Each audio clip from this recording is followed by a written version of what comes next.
I'm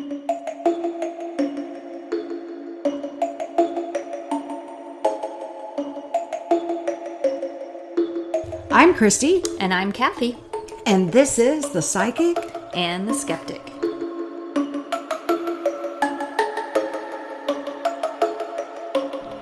Welcome back to The Psychic and the Skeptic. On this episode, we are at part 4 of our series on the paranormal. And in this episode, we're going to discuss portals and vortices. But first... Spooky season! Yay! Yes! Halloween, month of October. I love it. All the ghouls and ghosts comes out. They say the veil is thin on Halloween.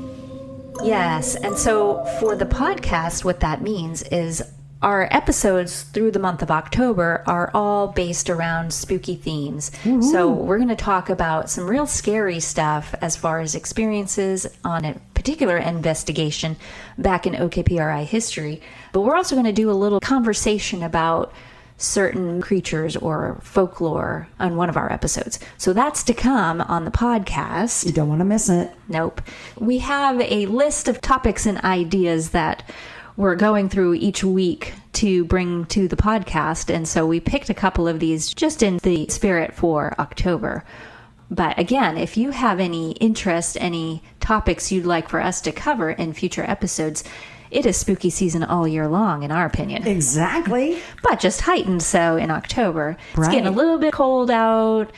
Weather's starting to change. Sweater weather is going to be in full effect coming soon. Weather. Is that your yank coming out? Sweater weather. That's oh my gosh. Saturday Night Live. Oh. You don't know that one? No, I haven't heard that one. I just thought it was your yank coming out. Don't worry, folks. I'll show her the episode once we stop recording today. The little bit from Saturday Night Live. But yes, it's getting into cozy season, fall. Decorations are already coming up. You know what I'm looking forward to? What's that? The fall back in time. Yes. Because I get up so early for work at 3:30. Oh, yeah. 1 hour will make a huge difference. But let's think about October, too. What does that mean for our paranormal group? Well, usually we have a lot of like media that will contact us and say, hey, can we do a story with you on a spooky place? We've done several of those in the past. Yes. Those are on our website. Radio shows, interviews, podcasts. Just did one. Yes. We just did one with a friend of ours. Yep, one to come. We'll talk about that as we get closer.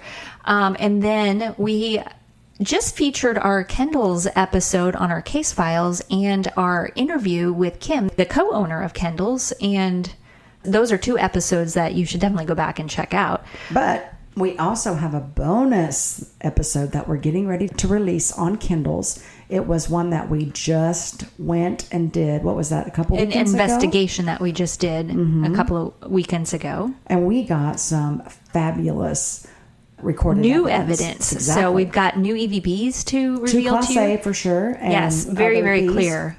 Mm-hmm. Yep. And so check that stuff out. That's to come. All kinds of exciting things. Of course, that's what October is all about. That's right. And we do have a public event coming up, so there still might be time to get tickets if you're in the area to come along on an investigation with us and OKPRI at Kendall's Restaurant. So check out the Kendall's Restaurant website or Facebook page for more information. And to get your tickets. Exactly. So tickets are limited. We want to make sure it's a good experience for the public, that there's not too many of us creating all kinds of contamination if you're going to be recording any audio while you're there. If it was anything like what we experienced at our last investigation at Kindle's, it was very active. Right. And it will not disappoint. Okay, Christy, we're going to need your help on this one. What is a portal or a vortex, or to be plural, vortices or vortexes? That's a funny word. Yeah. I like the vortex better. Vortexes. Yeah. Yes. I think I would say vortexes because we're talking about a plural of a vortex. Vortices, I think of like the swirlies, like tornadoes make little vortices, right? See, that's why your brain is so scientific, because it would be you to think about those things. Or to nitpick that, right? Right? But you know, a portal and a vortex basically are the same thing.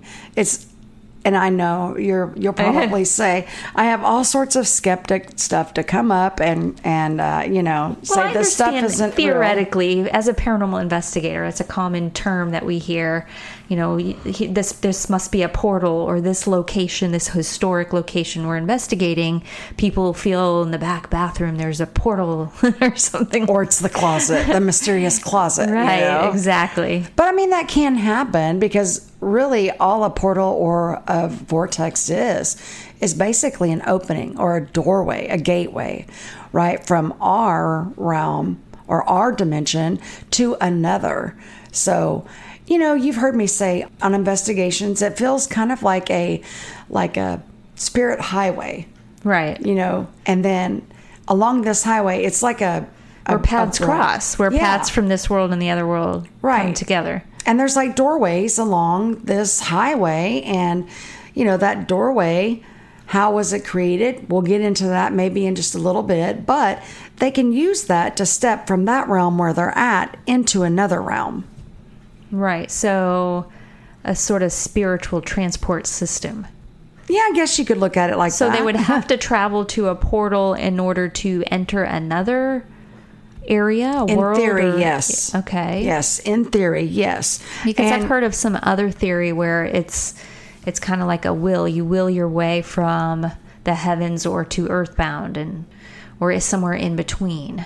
Right. And wherever you will yourself would be to the next doorway that can actually get you into that realm. So do you think, from the philosophy of the metaphysical, that this just is a higher energy, an easier pathway, perhaps, rather than cutting across in the tall grass, you could just take the walkway? Good way to put it, I guess. I really feel like spirits can be in a place when they want to be. So kind of like will yourself there, like what you were saying. But I do feel like they have to have a doorway or an opening to enter, like into our realm, for example. Right. Okay. So I will tell you what they look like. It's not like you see this brown doorway with this handle, right. So it's, if you can think metaphysically, which might be hard for your skeptic brain, but hey, like a bright light. So go to the light. Yes. Go to the light, Pollyanna. Go to the light. What's on the other side? Think of a bright light, and it doesn't have to be necessarily in the shape of a doorway. However, sometimes this bright light is pulsing, and other people see it as kind of like a swirling light that you can kind of see moving.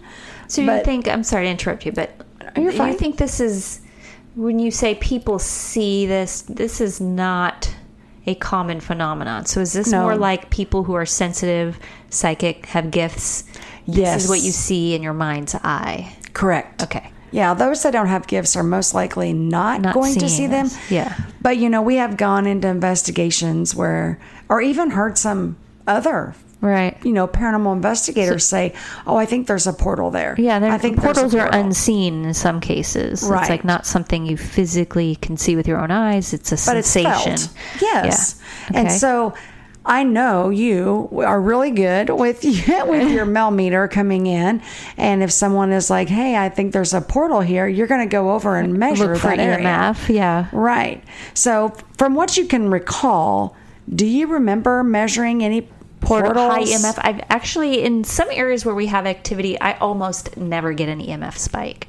And most of our devices in paranormal investigation are detecting man-made electrical current from appliances and wiring in the walls, which helps us to rule out the feelings that you're talking about, where you sense this quote-unquote portal.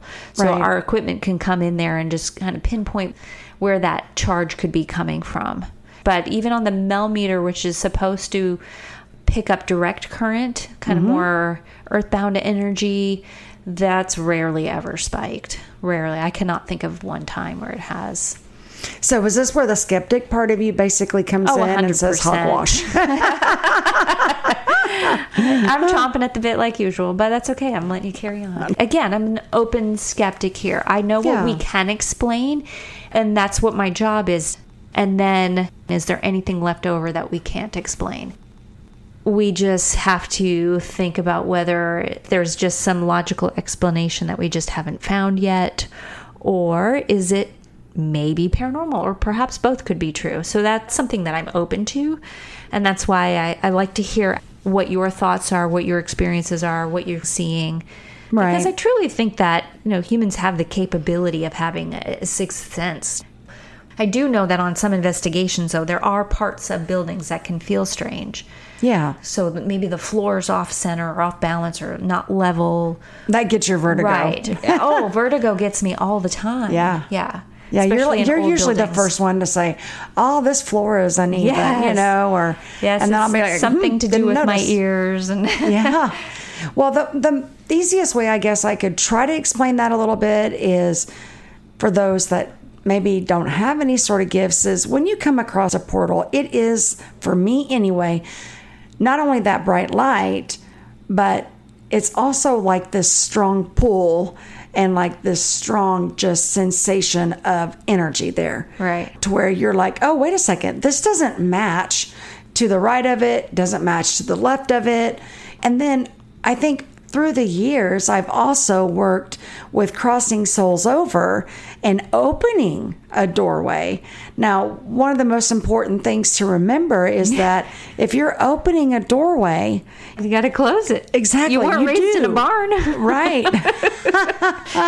No, it's just, for me, I think that's how I would detect the portal, not only seeing it, but also feeling that strong pull.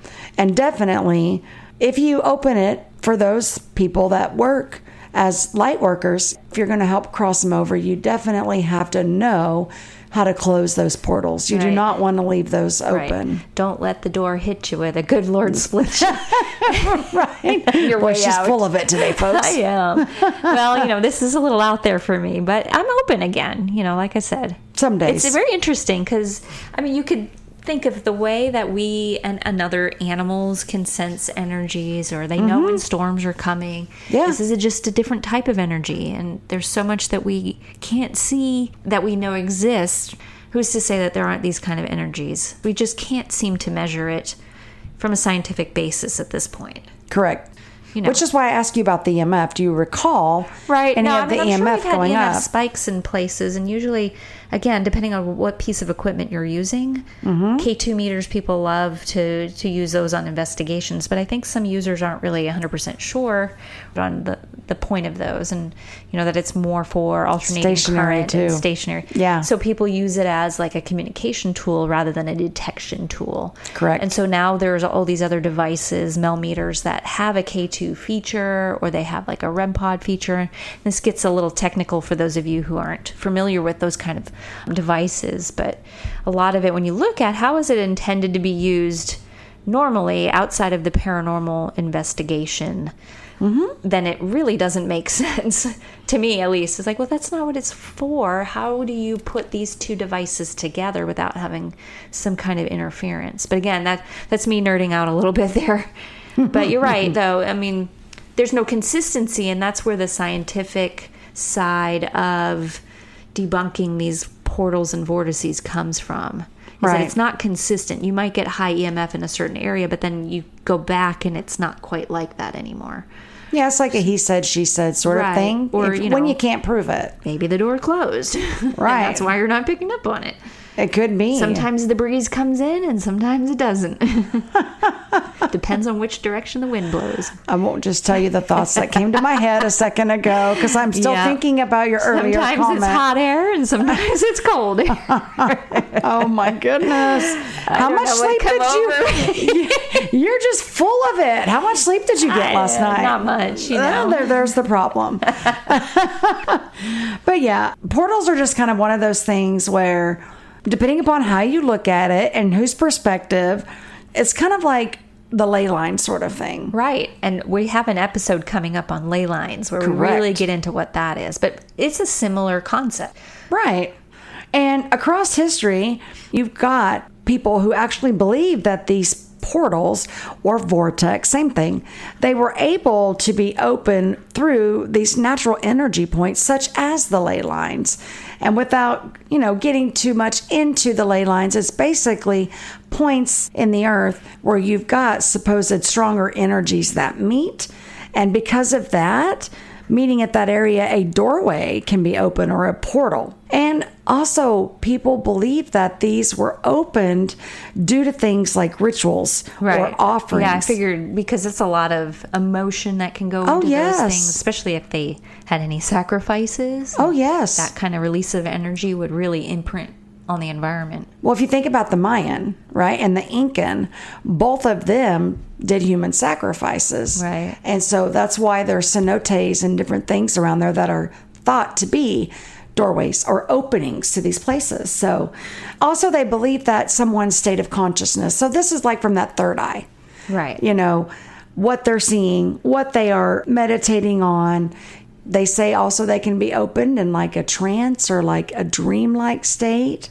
It's really interesting that you bring in what's going on in their mind, because that's exactly how science views this perception of these portals. And it goes into some really interesting psychology on the experience and the way that the human mind and memory works. But carry on. I'll get into that in just a bit. I was going to say, I'm sure you're going to bring that out in just a little bit. I just wanted to throw that in there. Just an interesting connection here between through the state of consciousness. Between both beliefs in these portals and the way science explains things. So correct. Could be one and the same. Yeah. Well, and certain other things too, that ways that they're opened is through objects or certain symbols. So for example, mirrors, right, or crystals. In fact, I do think there is something to mirrors. Since we're in Oklahoma, we do have a high Native American population. And I will tell you that there are some cultures of Native Americans who believe that during a lightning and thunderstorm, you cover up your mirrors, because they believe that during that time, with the negative ions that are in the air, they believe that spirits can use the strength of the lightning to actually open a doorway and come through the mirrors. So some Native Americans, with a blanket. Yeah, they cover them with blankets. Absolutely. That makes me think of the Villisca axe murder way back in early. We've been up there. 1900s or late 1800s. Mm-hmm. That was what they found in the crime scenes, where the mirrors were covered. And so they really hadn't figured out why that had occurred at all the different murders. I mean, there's some theory out there connecting this as a serial killer, because there's other murders from that time where the scene was left the same way. There was the bent wick in the lantern, and like the mirrors were all covered. So there was lots of similarities in some of those cases. So I wonder if that brings in any kind of cultural influence. And I don't know if these murders happened during a lightning storm, but maybe, but it could also be from a psychological standpoint. Right. And that's how they originally viewed it. They thought perhaps they don't know when those mirrors were covered during those events. If they covered them, they wouldn't have had time to, if the family were awake and saw it, to cover all the mirrors, but it seemed to be like an after effect. But it, could relate to that portal sense, perhaps. Yeah. Just something that came to me just now. Or psychological in the sense that, a lot psychologically could be that how he viewed himself or how he viewed the victims. Right. So, it's kind of hard to say what was going through his mind at the time, But mirrors, I've heard of that before as being thought of as like a doorway. And I swear to you, when I've been on some investigations, I know you're going to think I'm nuts, but I have seen things in the mirror. But what I saw was seen psychically in the mirror, but it had nothing to do with the physical eyes or the aging of the mirror. You separated the physical and the... Okay. Correct. So I have seen some things in there. Now, whether or not mirrors or doorways, I don't know. But they can be part of those objects or symbols, right? Also events. And I know that we've kind of talked about this before in our residual and intelligent haunting in our paranormal part 1. But strong events like, traumas or deaths can leave. They believe like a rip. Imprint. Yes. They believe that it can rip a doorway in. Oh. So...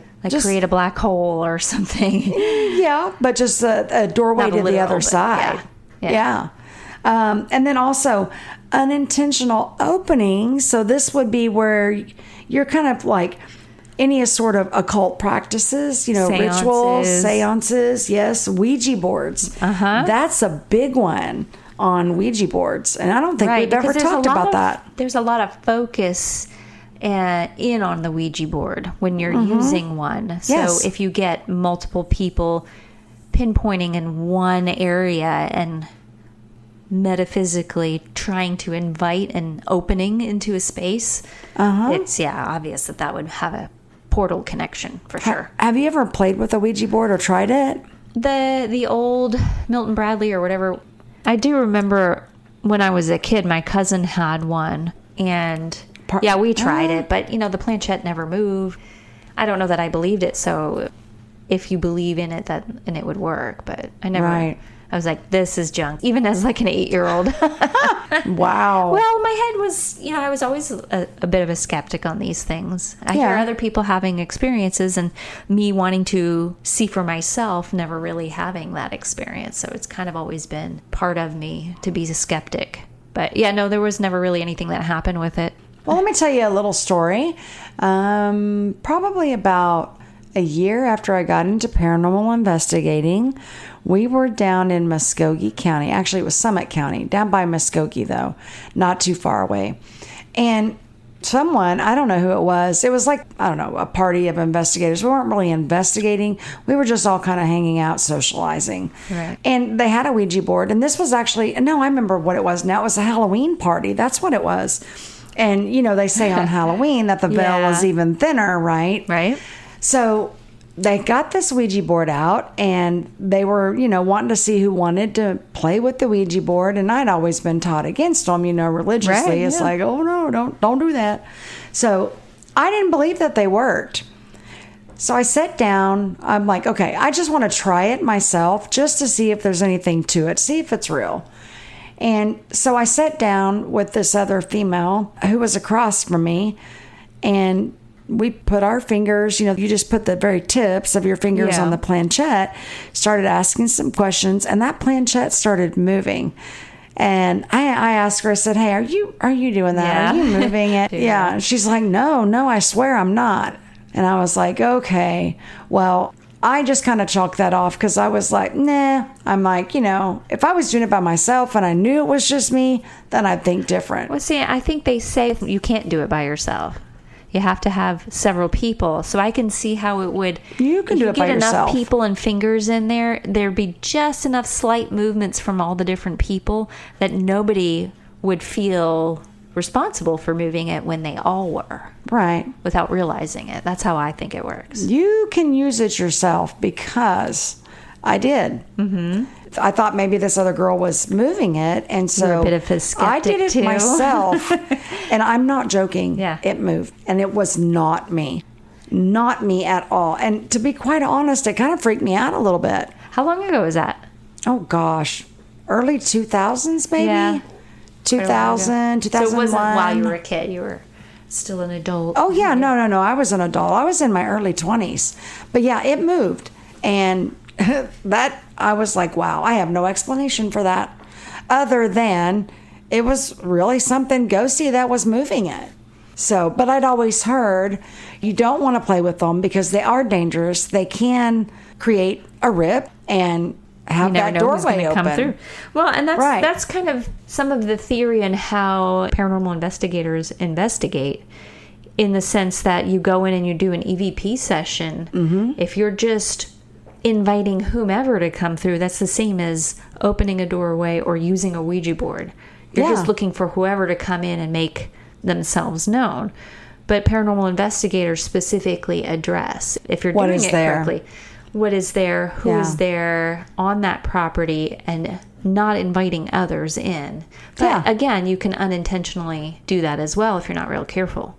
Oh yeah, for sure.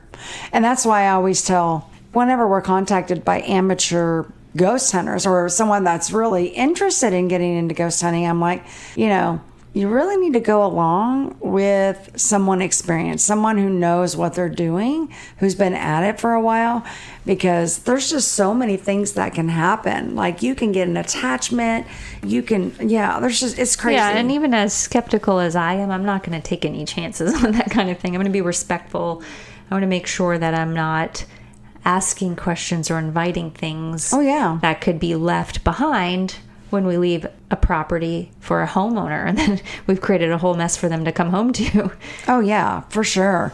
Well, and I think overall, and I won't get into the story because I know I'm going to save it for our Halloween edition. Yes. But one of our cases, we're talking about being careful. I'll explain that one later. When that goes wrong. Yeah. We'll have to come up with a good name for that one. But yes. And you're speaking of the Ouija board. I had always heard that, I think it was Parker Brothers maybe is who came out with it, I think. One of Milton Bradley or Parker Brothers sounds right. Yeah. What I had heard and what the rumor was is that one of the, like Mr. Parker, whoever it was long ago, like he lost his mom. And so he was mourning her really bad. He wanted a way to communicate with her. So he created this makeshift board and then realized that it worked and decided to patent it. Now, that's not true. It's not a true story. I've done the research on that.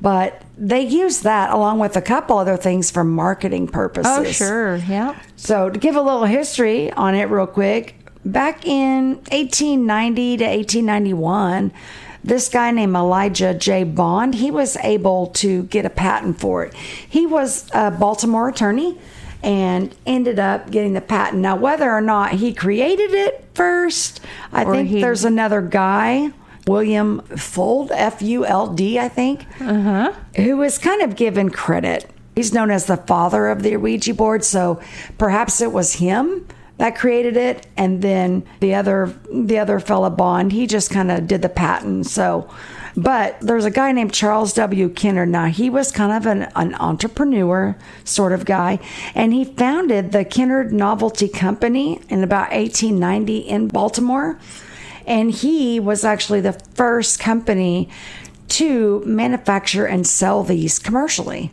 So, and you got to think right around that time. Yeah. That was when they were spiritualistic movement. And so there right was a lot before to that, gain from that. Sure. Exactly. Yeah. And right before that, you had a civil war. People were losing a lot of their loved ones. So there was desperate desire to connect. Oh, for sure. Yeah, for sure. So why was it created? Well, if you think right about this time when spiritualism was around, a lot of people, it was like a demand sort of thing. Hey, if it works, they're marketing and saying that it works. Well, we don't need a medium to communicate for us. And then there was also lots of criticisms about these mediums being fakes. Oh, sure. Yeah, because they're all coming out of the woodwork, and to make hard money. To trust. It's so a you money want to do scheme. on your own, right?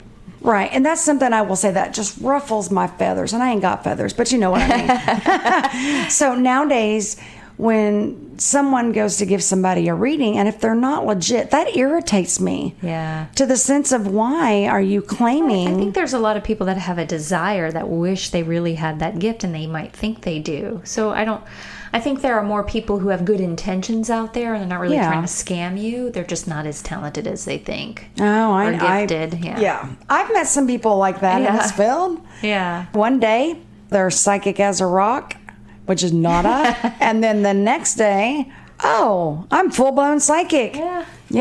I can see here, I can communicate, I can do all sorts of things with the other side. It's a gift, and it's something that needs time to hone in on that gift and sharpen those skills so you can better interpret the messages you're receiving. Yeah, for sure. But I mean, don't claim that you're going to help someone and profit off their grief, when you're a phony baloney. That ruins it for the rest of those out there who are truly trying to. Yes. Yeah. So anyway, I digressed. But it was a big... That's like what the Ouija board was. It was replacing the fraudsters that were out there. Oh, yeah. Because at the time, before the Ouija board actually came out, you had mediums. They would also do the table tipping and, the rapping and the automatic writing. And then this is an old one. And I think there's a couple on YouTube that actually do this as well. But they kind of slowly call out the alphabet.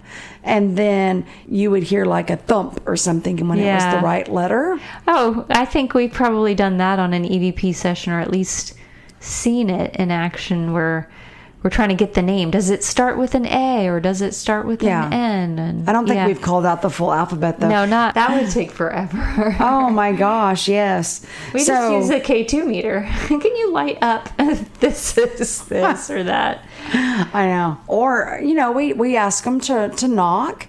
Yeah, or just say your name into the recorder. Yeah. Knock once for yes. Knock There's twice all kinds for of no. ways that people have tried over the years to communicate with spirit. But then does this communication or this attempt in communicating open up a so-called portal and start inviting a whole bunch of people to come through? Well, that's a good question. You think about it. You've seen this firsthand. Mm-hmm. We're on investigation. And I am trying to put my feelers out there and see who's there, why they're there, what do they want. And then you have the ghost down the street. Exactly. Realizes, Christy's down the road. Let's go in and get our message. It can happen too when I'm reading. Yeah. For different people, like at a spirit fair or whatever. Now it doesn't happen all the time, but I have had it to where a spirit will show up that has nothing to do with this individual. They're just interrupting. Yes, because they need to get their message across, and they know that there's someone Here's an that opportunity. Exactly. So it's almost like you open a door just in the sense of turning on your antenna for spirit message. Now I'm picturing myself as a Martian. I'm picturing more like a ham operator, like a radio. Right. Amateur radio here with psychic radio. Yeah, but it's not like I'm ripping into the spiritual realm, Exactly. It's just kind of like taking a peek. Yeah, you're trying to call one person. Right. Well, and or whoever is trying to reach that one person. Yeah. Yeah. And like when I have someone to come up to me for a reading and say they want to connect with a loved one on the other side, I tell them that I open up their soul window, whatever, the window to the other side, like above their shoulders. Everything's basically. symbolic. Yeah. Yeah. And so I just kind of look to see who steps through the white light that wants to come and step forward for them. Yeah. That's not inviting everybody and their brother. It's not tearing a doorway into it either. Yeah. It's just kind of like peeking in the window. So your intent has to be heard and felt from the other side. Oh, I believe so. Yeah. I totally believe so. Well, that's part of the respect of the whole thing. So, but anyway, the solution to this, to them creating this, the talking board was because it would make spirit communication obviously quick and easy and very interactive, and you didn't have to use a medium. So the Kindred and Bond guys, they realized that they could mass produce this and sell it, make a lot of money, make it like a parlor game. You know how they used to have those little parlors? Yep. Yeah. They didn't have TV then. Right. And not really, I think at the time they weren't really considering it like a serious tool. Isn't those like that were grieving the Victorian era too, where Queen Victoria was in mourning? So everything was about death and focused around death. And the Spanish flu, death was all around you. So it was the entertainment of the time. Yeah. All focused on death and grief. For sure. So that's interesting. I hadn't really put that connection together. I mean, I knew the history on the Ouija board, but looking at what's happening during that time when it became really popular, like what's going on around the world. Right. Which is why I knew it was created right about that time. And so I wanted to research that because I knew it was going to come up as a tool. Oh, sure. Yeah. You can't talk about portals and not talk about a Ouija board. Oh, correct. So, and you know that when they were advertising these boards way back when, they actually promised that the board would answer life's questions, right? And we still wonder that to this day. 100 years later. Yeah. But it would answer questions about love and money and the future. And so can you imagine back in the 1800s? The circuses always had the little palm reader person too, or the machine you put a dime or a nickel in and it gets your fortune. Right? Yeah. Oh, that makes me think of that movie with Tom Hanks called Big. Yes. Where you've got that creepy the old little, antique. Yep. Yes, and his mouth opens and his eyes light up. Oh, that thing gave me nightmares. Zoltar or something. Wasn't that its name? Something, yeah. Yes, that thing was creepy. But anyway, they sold a lot of these boards, right? And then over time, it even became these stories started to come about. Remember when I told you in the beginning that the guy supposedly lost his mother and was grieving and thus came up with this board? Well, they knew, the creators of this board knew that theory was out there. But they just let the rumor spread, because now it made it seem to consumers that, you can contact your loved ones. Right. And there was even with the one guy, the fuel guy, FULD, it's probably French, right? No, I don't know what origin. Anyway, what he did was he got the rumor out there too, that the board told him that he was going to fall from a factory roof. And actually, in 1927, he did. And so that even added more to the mystique and mystery of it. Somebody pushed him. Probably. But I did hear that story. I do remember that. Now that you say have that. you heard that? Yeah. Well, do you know how the Ouija board got its name? No. Okay. So according now to the company lore, it came from a session in which the board actually spelled out its own name. Yes. Ouija. Cool, huh? Random pushing of fingers. Yeah. And then they were told that the board's name meant good luck.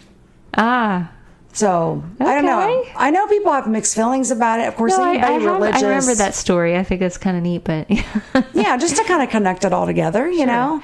So... I know we don't use them, and I know that they work, so I won't use them. It's not worth the risk, I guess, in opening that portal. Mm-hmm. And not knowing how to close it when you're done. Right, for sure. And something else is that you just don't know who was on the other side of that, especially if you don't see or hear. I mean, they may come through. You may have a dark entity that comes through as a child. It's not really a child. They're lying. Right. Well, that's a whole other thing with dark figures and... Yeah, we'll get into that the week of Halloween. So we won't go real big into that right now. But yeah, so just a little bit of experiences. So in my opinions, can portals be created with the Ouija boards? Oh, yes. And I guess yours is maybe, because I'm an open skeptic, but I've never had it happen. Is that right? Correct. Figures. So like the idea of portals has been around for a very long time. If you think about it and go back into, it's History time. There you go. Just had to say it. But, even though we've gone over some history already. Exactly. But officially, so how far back does it go? It goes back to 2600 BCE, and it starts in Mesopotamia. Okay, so that's a long time ago. That's 2,000 years before recorded time, right? Pretty much, like from the zero going forward into AD time. Right. So what were they thinking? And so what were portals in that time? Well, there was writings that they found where they had just talked about journeying to like other realms and gates. So the paintings to the on gods. These cave walls, like cave people, or no, that's cave people. Cave people. This is like in the times of like the Epic of Gilgamesh. Okay. So think about like Plato, and think about those early.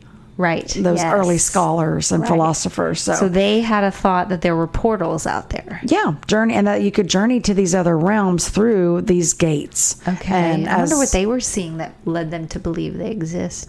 I don't know. They might have had some really good wine back then, though, right? But they did believe that the gods were up above, but they also believed in the underworld. Okay. Much like, in Greek mythology and stuff. So they just assumed there was a passageway between them. Yeah. Okay. Yeah, and that you could do it. But even the Egyptians, and we know they're highly spiritual people for way back when, and they believed that there were these ritual type passages through the Duat, D-U-A-D, or known as a door, pretty much, doors of the sky for just the king's spirit. So like the pyramids are essentially a portal. Exactly. And oh man, if you want to get talking on the pyramids and linked to UFOs, I'm like that's a big People story. Who've been there have said they are haunted. Oh, I would love to go see that someday. Wow, I would love to. So Egyptians, but even in India, they had what was known as these sacred paths, and there's a word for them, and I'll probably butcher the word, Devayana, and it's connecting earthly life with divine realms. Then in Greece, about 1000 BCE, you've got necromancy shrines, and they talk about the doorway to Hades. So when you get to Greece, you're kind of also looking at... So these doorways have been around forever. Like, oh my gosh, the belief in passageways to other worlds. Yeah, other worlds or the heavens or the underworlds. Yeah. Even in medievals and the 16th and 17th centuries. Yes. You know, the Renaissance, kind of an occult type area then.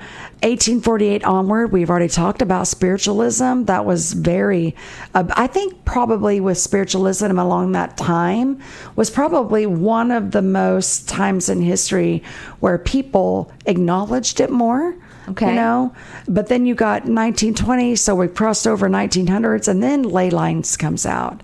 And I know we did an episode on ley lines. Current, yes, and that's coming up here soon. Yes, but and like we talked about earlier, it's basically points in the earth where there's energy that's more concentrated at these sites or these points, where they connect. Yeah. And then you've also got the mid 20th to 1970s. You got more of this new age movement that's starting, the rise of the portal or the vortex. And they claim places like Sedona. So, and like Stonehenge. Right. These areas where all this high energy these ley lines connect. Yes. Right, exactly. They believe, and you remember when I was telling you connected to the doorways, how it just kind of feels like there's so much more energy there. Right. You know how if you're gifted in any way, you can just kind of feel the pull of energy. Well, and that's where we get into the scientific debate here, because they've tried to measure these things, and again, it's not consistent. Right. And when we get into the ley lines episode, you'll hear more about what was done and ways that they measured. But, scientific explanation, logical explanation for portals stems mostly from this metaphysical and cultural traditions. You're welcome. So it's like passed down. You can see how far it came from in history. So how do you convince people otherwise when for thousands of years we've always had this belief? Yeah, you're exactly right. So like even in modern day now, we have the internet. How many paranormal stories? So now all this stuff has just spread so much faster. Yes. Right. You didn't have look to at all the 1,000 years to figure out what the pyramids were for. Yeah, look at all the folklore. Look at all the paranormal reports. Look at us in podcasts. We're talking about it right now. Right, exactly. So like on the internet with all the storytelling and podcasts, we're all sharing our experiences, and this is one of those psychological or cultural factors that can help explain the thought and the feeling behind how these portals exist. Culture? Yes, cultural influences, and we're talking about Greeks, we're talking about Romans, we're talking about Egyptians, we're talking about Native American. That's true. Okay. We're talking about New Age. We're talking about Victorian era and modern day internet. So human cognition is adept at pattern recognition, leading people to impose structured explanations on random events. Random when you step aside. So this phenomenon is called apophenia or clustering illusion, which is the appeal of paranormal portals being further reinforced by compelling storytelling and popular media, providing comfort, meaning, or excitement into individuals and communities. So like passing it down in a sense, I guess? So like, if one person tells another person, and these stories have been around for thousands of years, it's hard to convince somebody otherwise because they've heard it and it's been around for forever, therefore it must be true. So these beliefs continually propagated by those who benefit from mystique, like you were saying before, like paranormal tourism, or whether selling spiritually, culturally, or even economically. So some advocates point to speculative physical concepts like wormholes or the many worlds interpretation from quantum physics to draw parallels between scientific ideas and the paranormal portals. However, these analogies aren't looked at as direct evidence, but rather metaphorical attempts at trying to lend credibility to it. I can see that. When we really haven't been able to measure or replicate. And that's where science comes from. You have to be able to measure, you have to be able to replicate it. Right. And when they seem to be like randomly here and there, it's how do you find patterns in these, and how do you make it like more structured and measurable, for example. Right. You can't. Right. So just like, can you really say that ghosts are real? No, you really can't. And when you look at certain sciences like psychology, that's something that's very difficult to conceptualize. Yeah. Because you can't see it. You just know it exists. So psychology or memory can create the portal experience. So psychology, how the brain constructs and interprets events and boundaries, can be explained through memory. So memory is inherently reconstructive, so building. Right. And emotional or environmental triggers can prompt us to have altered recollections that seem real at the moment. So there's this doorway effect that's a well-documented psychological phenomenon where when you walk through a physical doorway, it can disrupt a working memory. So your brain is processing what you're doing at the moment. And it causes a confusion or a sensation of transitioning between mental spaces. So even in moving into a new room can create a different feeling because you're opening up into a different area. And it makes entering a new room feel like you're crossing a boundary or portal when it comes to the memory experience. So then when you recall this experience later, or even in the moment, just the different sensation in the room makes you feel like you've now entered this new realm, just because the energy feels a little bit different. But it can be explained in just environmental sensation. Well, you remember on several investigations where we have gone into a room and it definitely has a different feel. Like if we did audio baiting in it, right? And like there might playing be a completely music. different explanation for this. But some people, again, this is on portals. So some people interpret that walking into a portal just because it feels different. Now, I'm not saying it's not paranormal. Okay. I'm just saying some people interpret that as being some other realm that they've walked into. Because your mind and your memories basically changed with the new environment, the new room that you're going in. Right. Where maybe there was some kind of paranormal explanation to that. Maybe you were sensing or picking up on paranormal energy, but not necessarily entering into a portal. Now, that's still a little far-fetched for a skeptic. It's more of okay, so what I'm saying here is you may feel like you've entered a new realm, or some people may say that they've entered a portal. It may be that you're just exposed to something different in your environment, paranormal or not. So that's one way. That's that doorway effect.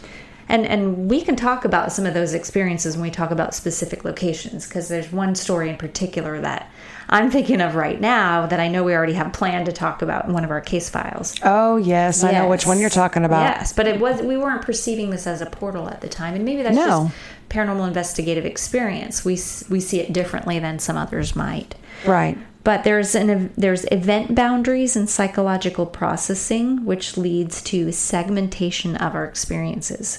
So when people perceive a shift, whether physical or spatial, the brain encodes a new event model, creating a before and after division that feels dramatic or transformative, similar to this whole doorway effect type thing. So is it trying to compare the old to the new? Yeah. Is that what your brain does? Is just trying to make sense of this new experience.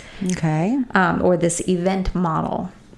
So memory actively, again, like I mentioned before, rebuilds using fragments of sensory inputs and association and imagination. Right. So this means that we can unintentionally combine memories, dreams, or external stories, what we've been told, to create something that seems like an authentic experience, but with new qualities. So we're overlapping thoughts. So how do you explain it when the eyes actually see? So like my eyes, when I see a portal. That you explained earlier as being like a psychic feeling, which is why we discussed this. If like somebody's seeing this, or it really is described like you were saying, they more sense this portal rather than seeing it when you're not with psychic gifts, right? Right. So somebody who's sensitive might have this vision internally versus somebody who isn't gifted in that way might sense it, right? Yeah. And then you're on an investigation and you're in a different environment, or we've controlled the environment in the night, perhaps. So it's dark, our senses are heightened, so it feels like a different experience when you walk into a room and it's quote unquote feels charged. So we can be implying an emotional response, knowing the potential for a location to be haunted. Almost like if somebody hypes himself up and then scares himself more than... Like our public events. So how many times does every bump just seem like a ghost? Where normally if you're sitting in a restaurant, for example... No big deal, bump. And it's daylight and you hear, because you're you're expecting that there's others around you that are moving and creating noises. Right. But now it's nighttime and it's dark, and these could be normal sounds during the day that we assume are other people. But just because it's at night and we're tuning into it more, we tend to think that it could lean more paranormal just because it's the expectation. Right. I could see that. Right. So these are things that as an investigator, we kind of have to be aware of. We know that our brain's going to work in this way and give us these sensations, these emotional or suggestive contexts. It's kind of like, that kind of reminds me just with that comment that you said, you know, how like when one person on some investigative teams feels something, and then it's like the rest of them start to feel something, you know? It powers suggestion, right? Right. So we're looking for more to it than just a feeling, right? Right. We're looking for, with our equipment, do we have high EMF in this area? Because, you know, you're looking for patterns. So all the years and all the different groups that are out there are all sharing similar experiences, and that creates some kind of paranormal theory. Right. So is it a portal? Is it really a doorway? We don't really know. We'll probably never know.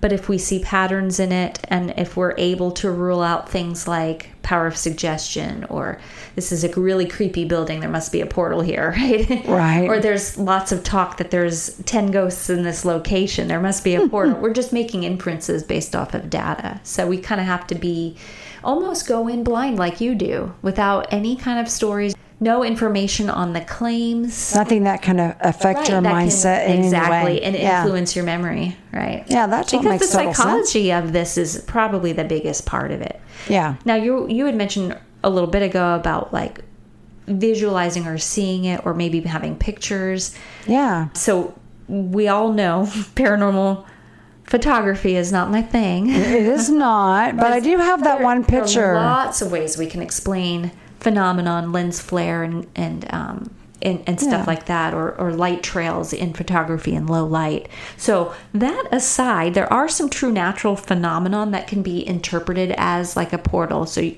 talking about EMF, electromagnetic field, we can sense when those are high. Yeah. And some people are more sensitive to that than others, and it gives you that creepy feeling like you're being watched. And so we're talking about all these portals, which are areas where this energy connects and creates these high energy fields, yet we've not really been able to exactly record that. Right. But it's thought that that's what's going on there. There's infrasound that we talked about before, low frequency sound waves, usually from storms or seismic activity. And we'll get into more of that in the ley lines episode.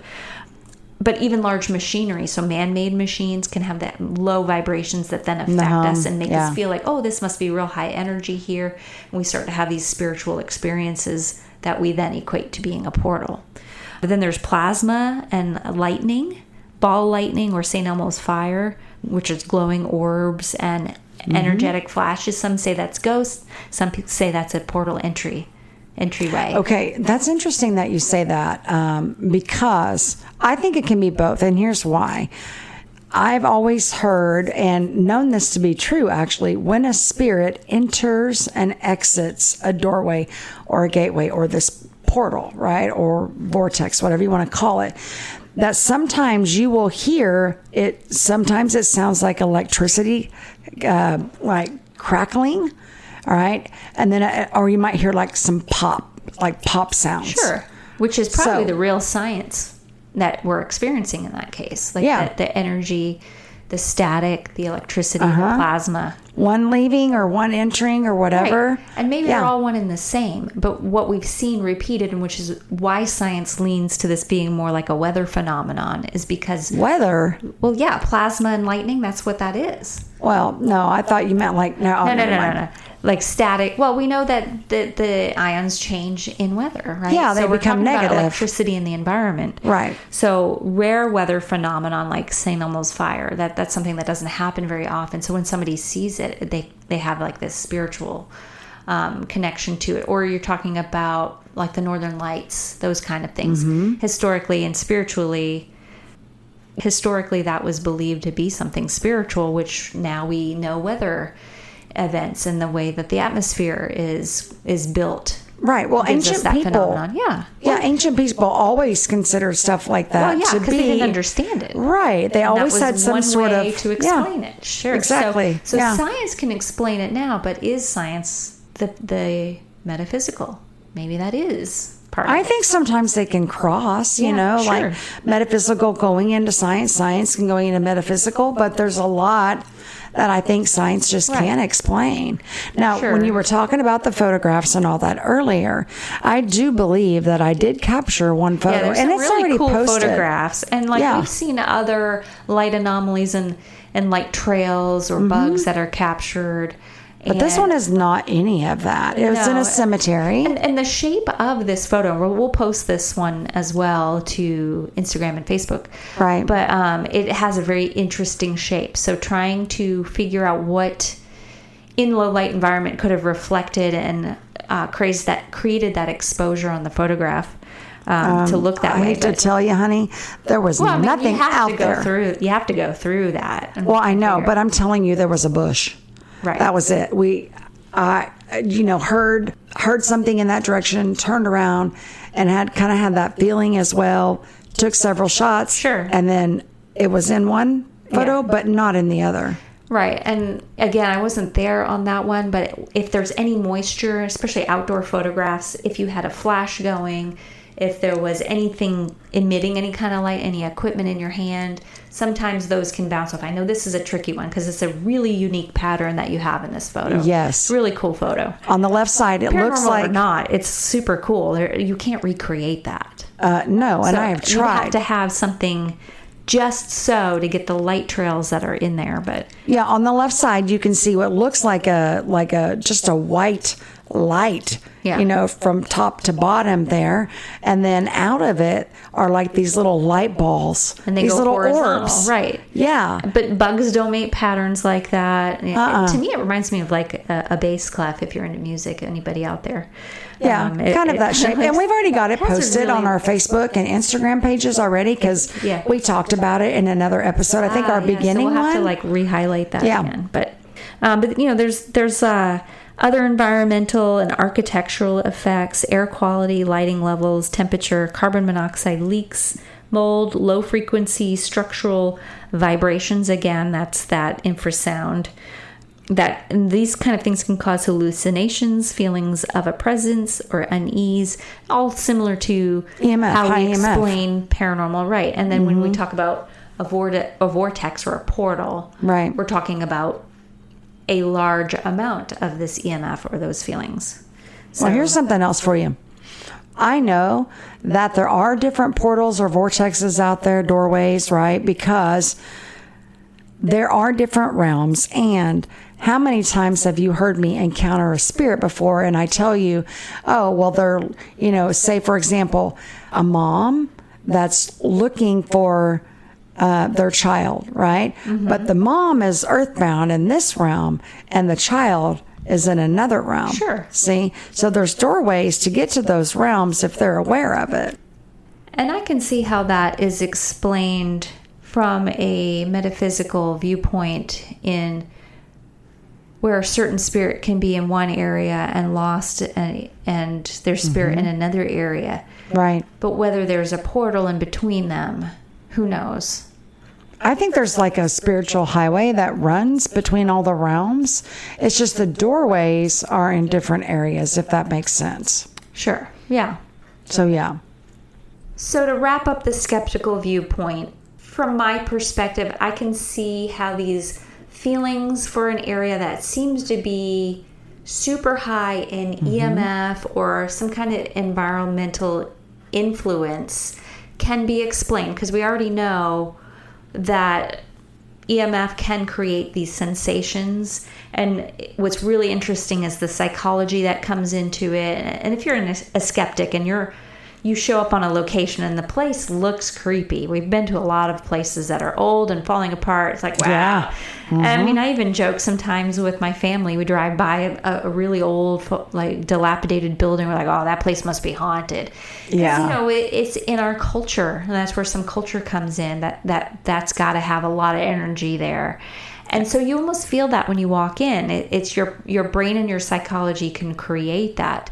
But at the same time, it also supports some of that paranormal theory in favor of there being potential for activity. Any places you do have high EMF, the theory is that that's the energy that spirit uses to try to communicate and get messages across. Right. Like an energy source for them, yeah. So why would some places seem to have a lot of energy and other places seem to not, or a lot of activity and other places not? I definitely lean away from some things as being portals, like photographs and ball lightning, because I know that science and plasma and things like that, although very, very rare, can be explained and repeated in a lab. But other things like feelings and sensations combined with with movement, objects being all the different claims that you can see on a location, plus the history of what's been happening there. Mm-hmm. Rituals, Ouija board use, metaphysical use of crystals, seances of people who don't really know what they're doing. And now all of a sudden we've got all these people who have no idea that stuff even happened on this location are now experiencing all kinds of paranormal activity. Right. Well, we've even had clients that's wrote into us and said, hey, help, we've used a Ouija board and now we've got going on. They're not always able to make that connection initially, but that's usually where we end up. We start asking about those kind of things. We started putting that in It's been a while. I think a lot of people stay away from that, especially in Oklahoma. Oh, I would hope. And we even started putting that in our requests for investigation. Yeah. At one point. I don't think we still have that in there, but no, because it's not as much of a thing these days. I think it was more of a popular thing even in the 70s and 80s. Right. So they're just not really around as much today, but more practices like that are out there. Mm-hmm. And, spirit fairs and all the crystals and things, and people just wanting to have an experience and perhaps opening doors and not shutting them behind them. Right. Leaving the barn door open. Wait, that's a different expression. Hold on. Were you born in a barn? Yeah. So if you've had any experiences, then you'd like to reach out to us, send us an email at psychicandskeptic, all spelled out, at gmail.com, and tell us what portals you've opened. Have you played with a Ouija board? That's a question. And if you have, did you open some sort of portal and doorway? Do you think you might have? Has there been activity at your house or wherever you used one of these boards, and now you're experiencing phenomenon that wasn't happening before? Yeah. So send us an email, let us know, and we'll feature your story possibly on the podcast. So you can find us wherever you enjoy your podcasts, and thank you for listening. Because the paranormal is the normal. Not yet understood.